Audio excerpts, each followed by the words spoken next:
我还记得 ASICS Super Blast 3在日本第一天发售的时候，也就是3月1号，当天我刚跑完 Tokyo Marathon， 整个人其实是非常累了的，但是还是直接冲去 ASICS Run Tokyo 的门店，把这一双最新的 Super Blast 3带回家。到今天为止，我已经穿它跑了大概100公里左右，所以今天这一集就来跟大家认真的聊一下 Super Blast 3到底改了什么，实际跑起来的脚感呢，到底又是怎样的呢？在影片开始之前，先做一个简单的声明，我手上这一双 ASICS Super Blast 3是我自己花钱购买的，所以整支影片所有的心得和感受都是在没有任何品牌合作或者预设立场之下所分享的。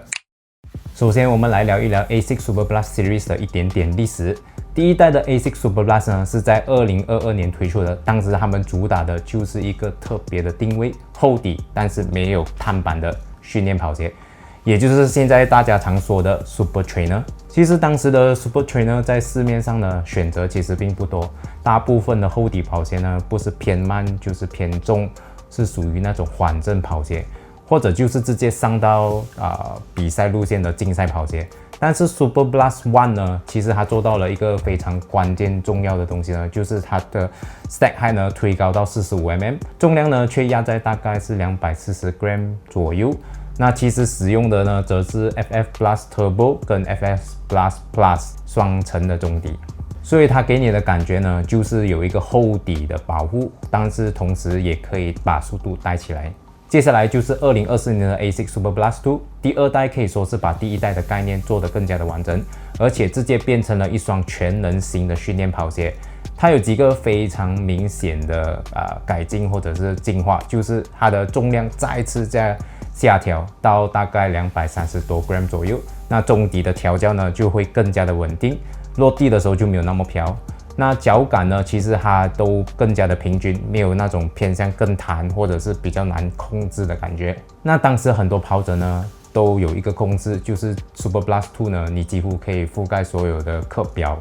然后从轻松跑、长距离跑、节奏跑、马拉松配速，甚至有些人直接是拿来比赛的都可以。也因为这样呢 ，Super Blast 2呢当时是非常的火红，所以在马来西亚的市场呢，很多时候都是卖断货的。那 Super Blast 2它不仅仅只是一个厚底的训练跑鞋这么简单，它更像是一双可以说是打天下的训练跑鞋。那么来到了这一代最新一代的 ASICS Super Blast 3，到底改进了什么？然后穿着的感受又是怎样呢？那第一个最大的升级呢，就是它的这个 ASICS Super Blast 3的中底，这一代直接用上了 ASICS 最高等级的发泡棉，也就是 FF Lip。这个改变呢，可以说是让整双鞋子的脚感呢有更加明显的变化。那相比起上一代的 FF Blast Turbo 和 FF Blast Plus，FF Lip 的特点呢主要有3个。第一就是它更加的轻，在同样的厚度情况下，它的整体的重量呢控制得更加的好，回弹更加快，而且反应也更加的直接。那在 FF Lip 上面的能量反馈呢是更加的明显，在提速的时候可以感觉到更加的清晰，更加的直接。那简单来说，这一代的变化呢，就是从普通的弹进化到更加有推进感的弹。而且更关键的一点呢，这一个 FF Lip 呢，并不是一个普通的发泡棉，而是来自 ASICS Metaspeed Tokyo Series 同等级的发泡棉。也就是说，这一次的 Super Blast 3呢，本质上就是一双没有碳板的训练跑鞋，可是它的中底呢，就加进了这一双竞赛跑鞋的中底配置。那这一代的 ASICS Super Blast 3呢，它的 stack height 呢，在后跟方面呢是 46.5mm， 是目前 ASICS 跑鞋里面最厚的一双。如果简单的对比一下 ASICS 的其他的训练跑鞋呢 ，ASICS Sony Blast 它的厚度呢大概是 46mm，ASICS Mega Blast 它的厚度大约是 45mm， 所以在 ASICS Super Blast 3呢，它的厚度是直接来到了顶点。相比起上一代的 ASICS Super Blast 2，这一次大约加增了大概 1.5mm， 但是更加有意思的呢，就是它虽然加高了 1.5mm， 可是它的重量反而更加的轻。原因就是因为刚刚提到的 FF Lip 发泡棉，整双鞋子的重量大概比上一代轻了10g 左右，也就是说它在更厚的情况下，这双鞋子变得更加的轻。不过讲到厚底跑鞋呢，有一个非常现实的问题，那就是稳定性。因为当厚度越来越高的时候，你的重心其实也被抬高起来。那尤其是你在过弯或者变向或者是在后段疲倦的时候呢，如果你控制不好的话，是很容易出现不稳的状况或者是内翻的状况。但是这一双 ASICS Super Blast 在这一点处理呢，其实它是做得并不错的。它的稳定性主要来自2个点，第一就是它的中底的平台呢，也就是它的下面这里呢做得更加的宽，然后落地的面积就会更加的大。那本身呢就提升了整体的稳定性，所以你在看这一双 Super Blast 的时候，你会觉得这一双是一双非常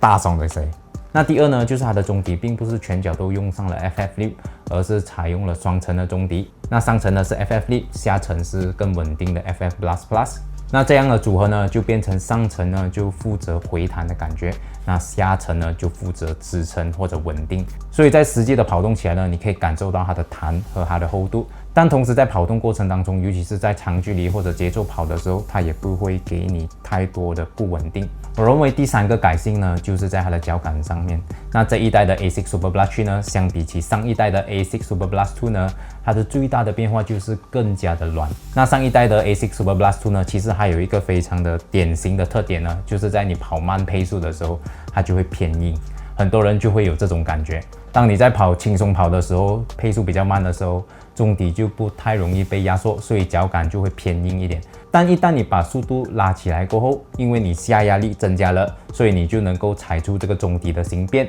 这时候反而会觉得更加的弹，更加的好跑。但是来到这一代 Super Blast 3呢，它的调性是完全不一样的。FF Lip 的加入，让整个中底在每一个踩踏过程当中呢，就会更加容易的被压缩，回弹也更加的直接。所以整体的脚感呢，当你跑起来呢，会更加的软，更加的容易启动它的弹性。不过要在这里讲一个重点啊，软并不代表是一个非常好的事情。而是要看场景使用，在以下情况像是你的轻松跑或者长距离慢跑，我觉得软是非常舒服的。这种偏低强度的训练呢，更软的中底呢，可以带来更好的缓震或者舒适性，那跑起来就会更加的轻松，更加的省力，更加的快乐。当你进入到节奏跑或者是提速的训练或者是强度训练的时候，像是 interval 或者发力的话，你就会发现它有一个变化，它的反应呢就会稍稍的感觉慢一点，没有上一代那种踩下去就马上回弹上来的直接的感觉，整体就会偏向顺，而不是非常锐利的。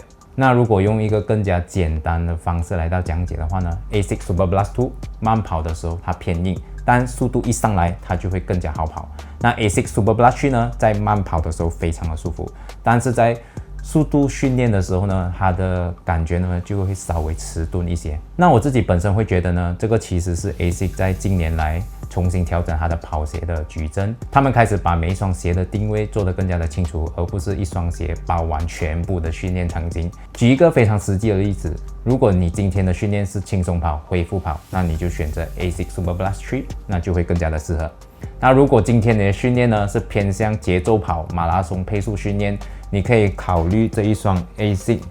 的 Sonic Blast 这一种跑鞋呢，会更加有推进感。如果你的训练场景呢是间歇跑、interval run 或者是比较短的速度训练，你可以用这一双 ASICS 的 Magic Speed 5，这种它有碳板的，反应会更加的快，而且推进感也会更加的好。所以在今天的逻辑呢，并不再是一双鞋子可以打天下，而是在对的训练场景下，你穿对的训练鞋，让你的训练更加的有效率。刚刚跑完了20公里的长距离训练，然后是穿着这一双 Super Blast 3，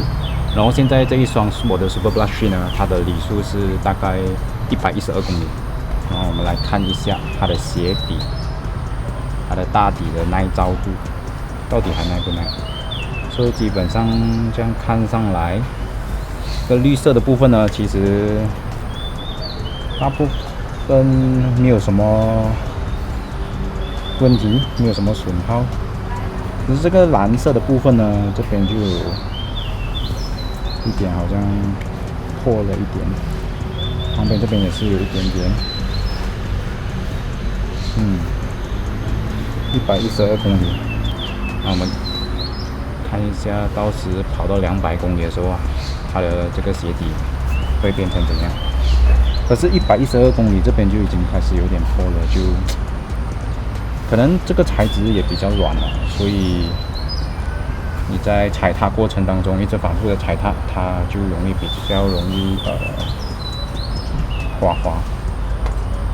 好啦，今天这一集就到这里。希望关于这支 ASICS Super Blast 3的分享，可以帮助你在选择 ASICS 跑鞋的时候少一点纠结，多一点方向。那如果你喜欢这一集的内容的话，记得点赞、订阅、分享。我们下期见。